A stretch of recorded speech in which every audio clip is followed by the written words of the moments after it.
حیدر فاطمہ کو اپنی باہوں میں اٹھائے نور حرم اور سجل لوگوں کے پاس جا رہا تھا کہ راستے میں اسے دستگیر شاہ اور محروسہ مل گئے۔ کیا کیا ہے تم نے ذلیل انسان، ہماری بہن کے ساتھ؟ ہاں، اور یہ اسے کہاں لے کر جا رہے تھے؟ دستگیر شاہ ایک لڑکے کی باہوں میں فاطمہ شاہ کو دیکھ کر آگ بگولا ہو کر آگے بڑھا اور اسے گھورتے ہوئے سرد لہجے میں پوچھنے لگا، بہن سیریسلی؟ جب اسے وہ درندہ پھر سے ہٹ کر رہا تو تم کہاں تھے؟ ہاں؟ حیدر خان نے فاطمہ کو اس مال میں موجود سامنے بنے چھوٹے سے ریسٹورنٹ کے ایک صوفے کی جانب بڑھ کر اسے احتیاط سے لٹانے کے بعد پلٹ کا ایک زوردار مکہ دستگیر شاہ کے چہرے پر مارتے ہوئے گرا کر کہا، سردار لالا۔ نور حرم اور سجل جو اسے ڈھونڈتے ڈھونڈتے اس طرف نکل آئے تھے، سامنے اسے کسی سے لڑتے ہوئے دیکھ ساکت رہ گئے، اور جب بات بڑھتے ہوئے نور حرم نے دیکھا تو تیزی سے آگے بڑھی اور اس کے کندھے پر ہاتھ رکھ کر اسے دستگیر شاہ سے دور کرتی ہوئی بولی، بھابھی آپ۔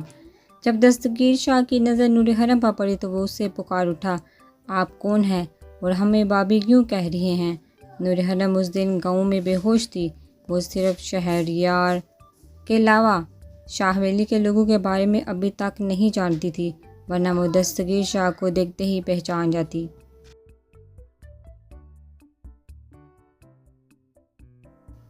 میں غازی بائی کا ماموزاد، آپ مجھے نہیں جانتی ہیں لیکن میں آپ کو اچھے سے جانتا ہوں۔ میں نے اس دن آپ کو گاؤں میں دیکھا تھا جس دن گاؤں والوں نے آپ کے ساتھ دستگیر شاہ نے بات بیچ میں چھوڑ کر اسے دیکھا، جبکہ حیدر خان اس کی بات پر پہلے نور حرم پھر دستگیر شاہ کی جانب دیکھا جو سر شرمندہ لگ رہا تھا۔ اسے لگا اس کی بہن کے ساتھ ان لوگوں نے کچھ غلط کیا تھا۔ کیا کیا تھا تم لوگوں نے اس دن میری بہن کے ساتھ؟ ہاں، پہلے سے ہی وہ اپنی محبت کے ساتھ ان لوگوں کی ناانصافی کی وجہ سے سخت غصے میں تھا۔ اب اپنی بہن کا سن کر وہ آگ بگولا ہو کر غصے سے دستگیر شاہ کو گردن سے پکڑ کر پوچھنے لگا، ہم شرمندہ ہیں، اس دن جو کچھ بھی ہوا تھا بدگمانی کی وجہ سے ہوا تھا اور اب وہ بدگمانی ختم ہو گئی ہے، اب سب کچھ ٹھیک ہو گیا ہے۔ وہ سمجھ سکتا تھا ایک بھائی کو، اس لیے آرام سے کہنے لگا، البتہ اس نے نظر شرمندگی کی وجہ سے ابھی تک نیچے جھکائی ہوئی تھی۔ کیا مطلب آپ کہہ کیا رہے ہیں؟ کیسے سب کچھ اتنی آسانی سے ختم ہو گیا؟ شاہ سائیں کے ساتھ جو آپ لوگوں نے مل کر کیا تھا اس کا کیا؟ ہاں، وہ شاہ سائیں نے کیا سب کو معاف کر دیا ہے؟ بولیے، جواب دے ہمیں۔ نور حرم اپنے شاہ سائیں کی آنکھوں کی نمی اور درد کو ابھی تک نہیں بولی تھی، وہ غصے سے دستگیر شاہ کو گھورتے ہوئے پوچھنے لگی، نور جہاں، ہم نے شاعری کو معاف نہیں کیا اور نہ ہی نانا سائیں کو، اور اس میں دستگیر شاہ کے ساتھ شاہ حویلی کی عورتوں نے ہم پر یقین کیا تھا، اس لیے ہماری نظروں میں ہمارے گناہ گار نہیں ہیں۔ سجل خان نے گھبراہٹ کے عالم میں مرتضی کو فون کیا تھا اور انہوں نے غزنان سائیں کو یہاں بھیج دیا تھا، اور جب اس نے سامنے دستگیر شاہ کو دیکھا تو وہ آگے بڑھا اور نور حرم کی بات پر اس نے کہا، شاہ سائیں آپ سچ کہہ رہے ہیں؟ ہمدردی میں تو یہ سب نہیں کہہ رہے ہیں، نہ کہیں آپ کا دل پسیر تو نہیں گئے؟ ان لوگوں کے لیے صاف صاف کہہ دیں، اگر آپ نے ہم سے جھوٹ بولا تو آپ کو چھوڑ کر ہمیشہ ہمیشہ کے لیے ہم بہت دور چلے جائیں گے۔ نور حرم ان لوگوں کو کبھی بھی معاف نہیں کرتی جو اس کے شاہ سائیں کو ہرٹ کرتے تھے، یہ لوگ تو اس کی نظروں میں گناہ گار تھے، اس کے شاہ سائیں کی خوشیوں کے، تو پھر وہ کیسے اتنی جلدی معاف کر دیتی؟ نور جہاں، یہ سچ ہے، ہم نے ان لوگوں کو معاف نہیں کیا ہے جنہوں نے میرے ساتھ برا کیا تھا، مجھ پر یقین نہیں کیا تھا، شک کیا تھا۔ ان لوگوں میں اماں سائیں، فاطمہ شاہ، زینب شاہ اور دستگیر شاہ شامل نہیں ہیں، انہوں نے تو ہمیشہ مجھ پر بھروسہ کیا ہے۔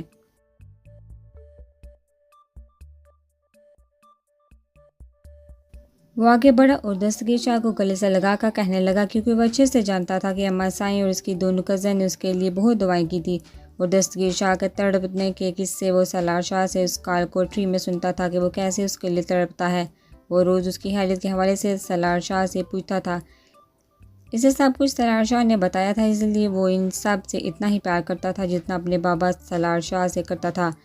اس وقت وہ سب حیدر خان کے اپارٹمنٹ میں موجود تھے جو مال اور ہاسپٹل سے نزدیک ہی تھا۔ ابھی وہ اور دستگیر شاہ کچن میں نور حرم کے کہنے پر غزنان سائیں کی مدد کے لیے موجود تھے۔ اس کو آن کرنا کس کو آتا ہے جوانوں؟ وہ تینوں کچن میں چولہے کے آگے کھڑے تھے۔ غزنان سائیں نے سنجیدگی سے تھوڑی پر ہاتھ رکھتے ہوئے سالار حیدر خان اور دستگیر عالم شاہ سے پوچھا جو منہ کھولے ایسے کھڑے تھے جیسے چولہے کو آج پہلی بار دیکھ رہے ہوں۔ غازی بھائی، ہم بھی آپ کی طرح پھوڑ ہیں۔ سردار حیدر خان نے چولہے سے نظریں ہٹا کر غزنان سائیں کی جانب دیکھتے ہوئے کہا، کیا سالے صاحب، ہم پھوڑ یعنی آپ کہنا چاہتے ہیں ہم پھوڑ ہیں؟ غزناسائی نے آنکھیں پھاڑ کر اپنے ہٹ درم سالے کی جانب دیکھا جو دستگیر عالم شاہ کے کندھے پر ہاتھ رکھے چولہے کو ایسے دیکھ رہا تھا جیسے ڈاکٹر مریض کو دیکھتا ہے۔ پوخر کو پوخر نہیں کہوں گا تو کیا گدھا کہوں گا؟ جی چا محترم، آپ بھی نہ صحیح کہتی ہیں۔ میری بہن ہمارے سائیں بولے بالے بالو ہیں۔ سردار حیدر خان بڑے ہی پیار سے غزناسائی کو اب گدھا اور بالو بنا کر آگے بڑھ کر کاؤنٹر گھمانے لگا کہ تبھی جھٹکے سے آگ جل اٹھا تو غزناسائی کے ساتھ ساتھ دستگیر عالم شاہ بھی چیخ مار کر پیچھے ہٹا، جبکہ سردار حیدر خان مزید سے کھڑا آگ کو دیکھ رہا تھا۔ سالے صاحب، احتیاط سے، اگر آپ کے گنے بال جل گئے نا تو آپ کی بہن ہمیں اور ہمارے بھائی کو گنجا کر دے گی۔ غزناسائی دستگیر عالم شاہ کے پیچھے چھپا ڈرتے ہوئے سردار حیدر خان سے کہنے لگا جو فرائی پین چولہے کے اوپر رکھ رہا تھا۔ سردار بھائی، آپ نے تو کہا تھا آپ پوخر ہیں، پھر یہ کوکنگ آپ نے کہاں سے سیکھی ہے؟ ایسی مہارت سے تو ہماری شاہ حویلی میں ہماری بہنیں بھی کھانا نہیں بناتی جو آپ بنا رہے ہیں۔ دستگیر عالم شاہ نے پھٹی آنکھوں سے اس فرائی پین کے اندر پیزا بناتے ہوئے دیکھ کر کہا، سچ کہا تھا ہم پوخر ہیں، یہ تو بس میں نے ابھی تھوڑی دیر پہلے یوٹیوب سے دیکھا ہے۔ ویسے کیا یہ پیزا لگ رہا ہے تم دونوں کو یا نہیں؟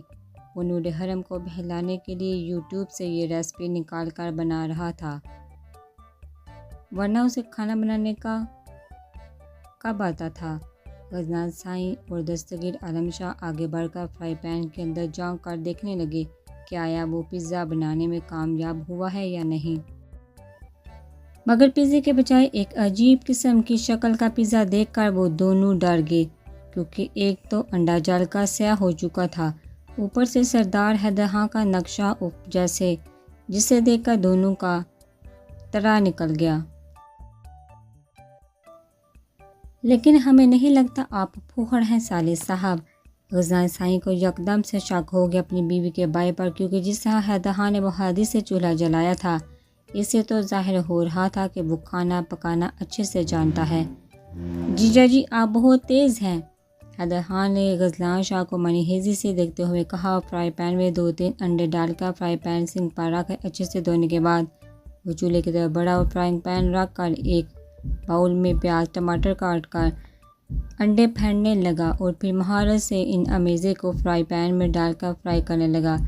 اسی اتنی مہارت سے آملیٹ بناتے ہوئے دیکھ غزناسائی اور دستگیر کا منہ کھلے کا کھلا رہ گیا، اور جب حیدر خان نے پلیٹوں میں سب کے لیے آملیٹ سجا کر سامنے کچن میں ہی رکھے ٹیبل پر رکھ کر پیچھے مڑا تو انہیں اسی طرح دیکھ وہ مسکرانے لگا۔ ایسی کیوں دیکھ رہی ہوں؟ میں فوجی ہوں تو کھانا پکانا، برتن دھونا، کپڑے دھونا، سب کچھ تم لوگ مجھ سے ایکسپیکٹ کر سکتے ہو۔ وہ دونوں کے منہ باندھ کر شرارت سے کہنے لگا۔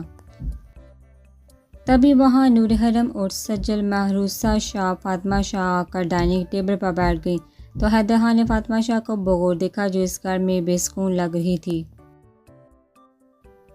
سردار لالا، ہمیں کھانا ملے گا کہ نہیں؟ آپ کی گھوریوں سے تو ہمارا پیٹ نہیں بھرنا۔ کیوں فاطمہ، ٹھیک کہہ رہے ہیں نا ہم؟ نور حرم نے اس کی نظروں پر شریر مسکراہٹ ہونٹوں پر سجا کر حیدر خان کے ساتھ فاطمہ کو بھی مخاطب کیا۔ حیدر خان تو اپنی شرارتی بہن کی بات پر مسکرایا، جبکہ فاطمہ سخت نروس ہو رہی تھی اس کی نظروں سے، اور اب اس کی بہن کی باتوں سے اس کا دل چاہا کہیں چھپ جائے، جبکہ دستگیر شاہ حیدر خان کی نظروں کو سمجھ گیا۔ ان میں کون سا احساس ٹمٹما رہا ہے جو فاطمہ کے چہرے کو دیکھ کر اور بھی زیادہ چمک رہا ہے؟ وہ ان نظروں کو اچھے سے سمجھ سکتا تھا کیونکہ وہ خود بھی اس راستے کا مسافر تھا، محروسہ اس کی منزل۔ لیکن حیدر خان کی نظروں سے وہ ڈر گیا کیونکہ وہ انسان اس سے پہلی ملاقات میں ہی اسے جنونی لگا، اور اگر یہ سچائی اسے پتہ چل جائے کہ فاطمہ شاہ اس کی منزل نہیں ہے بلکہ وہ کسی اور کی منزل ہے تو اس سے تو آگے سوچ کر وہ خوف زدہ ہو کر غزناسائی کی طرف متوجہ ہو گیا جو ان کی طرف متوجہ نہیں تھا، اپنی بیوی کو گھور رہا تھا۔ غازی بھائی، کل فاطمہ اور شہری بھائی کا نکاح ہے، آخرکار اس نے ہمت کرتے ہوئے کہا۔ اس کی بات پر باقی تو مطمئن لگے اس سے، لیکن حیدر خان کی مٹھیوں کو بند کرتے ہوئے اس نے دیکھا تو گھبرا کر رہ گیا۔ کیا مطلب؟ ہماری بہن کا نکاح شاہ حویلی کے لوگوں نے اس انسان کے ساتھ کیسے طے کر دیا ہے؟ ہاں، وہ شکی مزاج ہے تو کیوں شاہ حویلی والے فاطمہ کو اس آگ میں جھونک رہے ہیں؟ عقل ہے ان لوگوں میں کہ نہیں؟ غزلان سائی نے دستگیر شاہ کی بات پر آگ بگولا ہوتے ہوئے کہا، نور حرم جو اپنے بھائی کے چہرے پر تکلیف دے کر دستگیر شاہ سے لڑنے کے لیے منہ کھولنے والی تھی کہ شاہ سائی کی غسیلی آواز پر خاموش ہو کر بیٹھی۔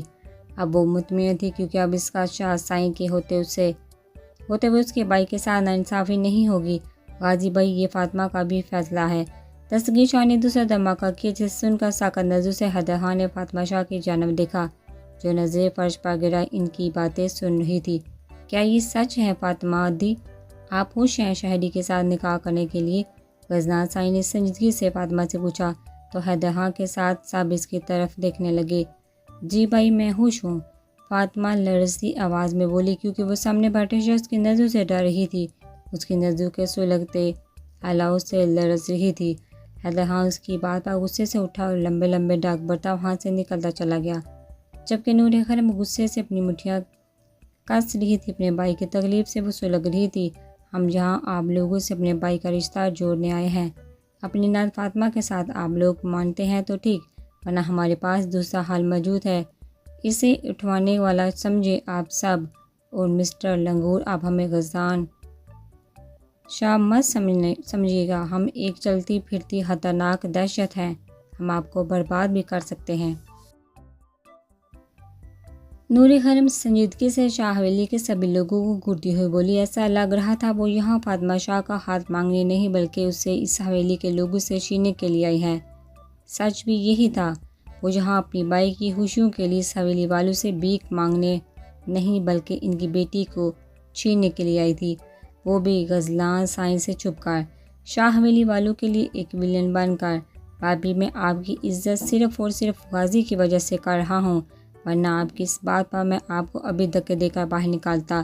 شہریار شاہ سامنے صوفے پر بیٹھی لڑکی کو سنجیدگی سے دیکھتے ہوئے سرد لہجے میں کہنے لگا، جو غزلان شاہ کی بیوی تھی، حیرت ہے یہ شخص ہمارے حبیب کا نام اتنی محبت سے لے رہے ہیں، کہیں ہمارے پیر سائی نے آپ پر کوئی جادو ٹونا تو نہیں کر دیا نا، جو آپ بہت اچھے سے پیش آ رہے ہیں شہریار بادشاہ۔ نور حرم نے مانی ہیزی سے مسکرا کر اسے دیکھتے ہوئے پوچھا، جبکہ شہریار بادشاہ اس کی بات پر غصے سے اپنی مٹھیاں کسنے لگا۔ بھابھی محترم، آپ غلط کہہ رہی ہیں۔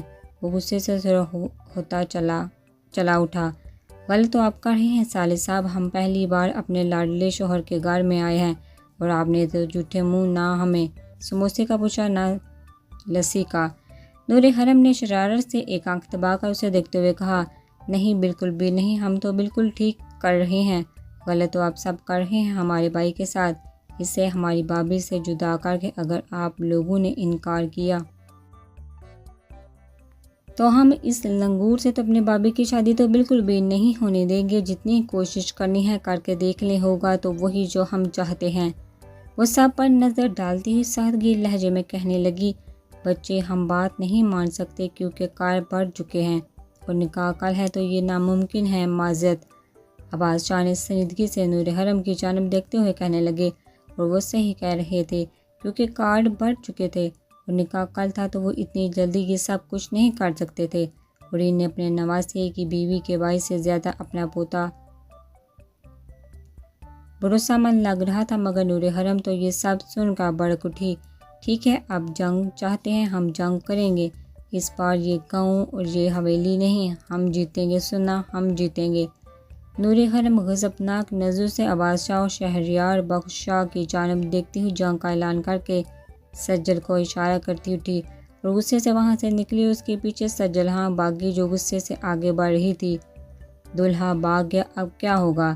ہر طرف ایسی ہی چہمگوئیاں ہو رہی تھی۔ وہ فاطمہ جو سجی سنوری بیٹھی تھی، یہ بات سن کر استہزائیہ مسکرائی۔ وہ جانتی تھی کہ اس جیسی لڑکی کو لوگ باتیں تو سنا سکتے ہیں لیکن اپنا نہیں سکتے۔ سب اسے چھوڑ کر روم سے باہر نکل گئے تھے۔ وہ اس وقت وہاں اکیلی بیٹھی تھی، تبھی کسی نے روم میں داخل ہو کر دروازہ غصے سے بند کیا تو زوردار آواز پر فاطمہ نے اپنی بھیگی آنکھوں کو اوپر اٹھا کر دیکھا تو سامنے کھڑے شخص کو دیکھ کر وہ ڈر گئی۔ واہ، یہاں تو کسی اور کے لیے آنسو بہائے جا رہے ہیں۔ میں جو سلگ رہا ہوں، تڑپ رہا ہوں، یہ سوچ کر کہ میری ڈال شادی مجبوری کے تحت کر رہی ہوگی۔ لیکن یہاں تو معاملہ ہی کچھ اور نکلا۔ Like strange. غیظ و غضب سے وہ آگے بڑھا، اسے شانوں سے پکڑ کر سرد لہجے میں کہنے لگا۔ فاطمہ اس کی گرفت کی سختی پر تڑپ کر جان کو نکلتے ہوئے شدت سے محسوس کرنے لگی۔ آپ فاطمہ سے تو اتنی سخت گرفت میں کچھ بولا بھی نہیں جا رہا تھا۔ وہ تڑپتی ہوئی بس اتنا بول سکی، جبکہ ہدہاں غصے کی آگ میں جلتا اسے کچھ بھی کہے سنے بغیر اس کو اپنے کندھوں پر لاد کر اس روم سے باہر لے جانے لگا۔ یہ روم حویلی کے پچھلے حصے پر بنا تھا۔ وہ اسے وہاں سے آرام سے باہر لے جانے میں کامیاب ہو گیا تھا۔ چھوڑیے مجھے، نیچے اتارے۔ وہ اس کے مضبوط کندھوں پر مارتی ہوئی روتی ہوئی خود کو چھڑوا رہی تھی، لیکن وہ بہرا بنا اسے وہاں سے نکال کر اپنی گاڑی کی جانب بڑھ رہا تھا جو اس نے حویلی سے دور پارک کیا تھا۔ ہرگز نہیں، اب اپنی آخری سانس تک تمہیں نہیں چھوڑوں گا۔ تم صرف میری ہو حیدر خان کی تو تمہارا نکاح بھی مجھ سے ہوگا۔ اسے گاڑی کے اندر پھینکنے والے انداز میں اندر کرتا، سخت گیر لہجے میں کہتا، اس کے ارد گرد دھماکہ کرتا، اس کی نازک جان کو حلق میں پھنسا کر تیزی سے ڈرائیونگ سیٹ کی جانب بڑھا۔ نہیں، تم ایسا نہیں کر سکتے میرے ساتھ، مجھے جانے دو، خدا کے لیے میں تمہارے آگے ہاتھ جوڑتی ہوں۔ فاطمہ شاہ اس کے آگے ہاتھ جوڑتی بری طرح سے روتے ہوئے بولی تو اس نے غصے سے اس کے ہاتھوں کو پکڑا اور کھولنے لگا۔ اسٹاپ اٹ، رونا بند کرو، تمہاری عزت پر ڈاکہ نہیں ڈال رہا جو تم اس طرح رو رہی ہو۔ آنکھوں میں سرخی لیے وہ سختی سے اس کے دونوں ہاتھوں کو جگڑے سرد سپاٹ لہجے میں کہتا، اسے تڑپا گیا۔ اب یہی تو کر رہے ہیں، اسی طرح مجھے اغوا کر کے آپ نے میری عزت پر ہی تو ہاتھ ڈالا ہے۔ وہ آنکھوں میں نمی لیے اب کے شدید غصے سے بولی اور آج پہلی بار اپنی ڈال کے لہجے میں غصہ دیکھ وہ غصے کو بھول کر مسکرایا۔ یہ ہوئی نہ سردار حیدر خان کی ٹکر کی لڑکی والی بات، اسی طرح غصہ کرو تم پر بہت جچتا ہے ڈارلنگ۔ اس کی غسیلی آنکھوں کو پیار سے دیکھتے ہوئے وہ اس کی کلائیوں کو چھوڑ کر اپنا ہاتھ بڑھا کر اس کے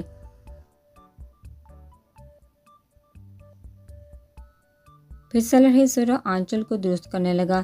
خبردار جو تم نے مجھے چھوا۔ وہ زخمی شیرنی بنی اس کے ہاتھ کو غصے سے جھٹک کر ہونہار نظر سے اسے دیکھتے ہوئے بولی، ڈونٹ وری، نکاح کے بعد چھوؤں گا، اس وقت پورا اختیار حاصل ہوگا تمہیں سر سے پیر تک چھونے کا مجھے، مائی ڈال۔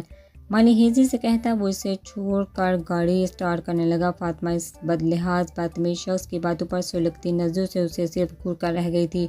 پلیز مجھے واپس چھوڑ کر آؤ، میں پہلے سے بدنام ہوں، مجھے اور رسوا مت کرو، مجھے لوگوں کی نظروں میں مت گراؤ، خدا کے لیے مجھے میرے گھر واپس لے کر جاؤ۔ وہ بری طرح سے سسکیاں لے کر بڑھائی ہوئی آواز میں بولی، جبکہ وہ ظالم دوست سامنے بیٹھا اسے سخت نظروں سے گھور رہا تھا اور اس کی نظروں سے وہ معصوم اور بھی زیادہ ڈر رہی تھی۔ رونا بند کرو، اور اگر تم نے اسی طرح رونا جاری رکھا نا تو میں نکاح سے پہلے ہی بہک جاؤں گا، اور اگر میں بہک گیا تو یہاں تباہی برپا ہو جائے گا اور تم اس تباہی کو بالکل بھی برداشت نہیں کر سکو گی ڈارلنگ۔ اگر تم یہ تباہی نہیں چاہتی ہو تو کچھ الٹا سیدھا ہونے سے پہلے اپنے یہ آنسو صاف کرو۔ اسے پتہ نہیں تھا کہ اس وقت وہ کہاں ہے اور وقت کیا ہو رہا ہے۔ وہ بس روئے جا رہی تھی اور وہ سامنے خاموش بیٹھا تھا، لیکن اب وہ بھی تنگ آ گیا تھا اس کے بے تحاشا رونے سے۔ تبھی وہ انتہائی غصے سے اپنی جگہ سے اٹھا اور اس کے پاس پہنچ کر گرایا، لگتا ہے تم وہ تباہی اپنی ان خوبصورت آنکھوں سے دیکھنا چاہتی ہو جانے دل بڑا۔ وہ اسے اسی طرح روتے ہوئے دیکھ کر اس کے دونوں ہاتھوں کو سختی سے اپنے ہاتھوں کی گرفت میں جگڑ کر سنجیدگی سے اس کے رونے کی وجہ سے سرخ ہوتی خمار آلودہ نینوں میں جا کر گمبھیر آواز میں بولا، نہیں۔ وہ اس کی باتوں کے مفہوم کو اچھے سے سمجھتی ہوئی تڑپ کر بولی تو سردار حیدر خان مسکرایا، ایک جاندار مسکراہٹ جو اس کے اچھے موڈ کی گواہی دے رہا تھا۔ اسے چھیڑتے ہوئے اس وقت اسے بہت مزہ آ رہا تھا۔ اچانک سے اسے ایک شرارت سوجی تو وہ ہاتھ آگے بڑھا کر اس کے ڈر اور شرم کے باعث سرخ ہوتے رخساروں کو اپنے پرحدت انگلیوں کی پوروں سے چھوتا اسے لرزنے پر مجبور کیا گیا۔ اگر نہیں چاہتی ہو تو آرام سے جا کر یہ پہن کر آؤ۔ وہ اسے لگ کرتا ایک خوبصورت عروسی جوڑا اس کے جانب بڑھا کر کہنے لگا تو فاطمہ شاہ اس جوڑے کو دیکھ ساکت رہ گئی، کیونکہ وہ بھاری اور کامدار جوڑا قیمتی لگ رہا تھا۔